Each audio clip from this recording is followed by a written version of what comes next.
हाँ आप करो। हाँ तो आप तो खुद हंस रहे हो ना कैमरे को उधर नहीं तो हाँ बोलो।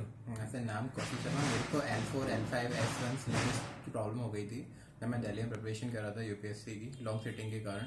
इसके बाद मैंने काफ़ी जगह इलाज कराया, जैसे अपोलो में भी कराया था, मेडिसिन स्टेरॉइड के इंजेक्शन भी लिए, और मैंने फोर्टिस में ओजोन के इंजेक्शन भी लिए, मैंने फिजियोथेरेपी भी ली थी दिल्ली में, ग्वालियर में भी ली थी, बट मेरे को इतना रिलीफ नहीं मिल पाया जितना यहाँ पे सर के वहाँ पे मिला।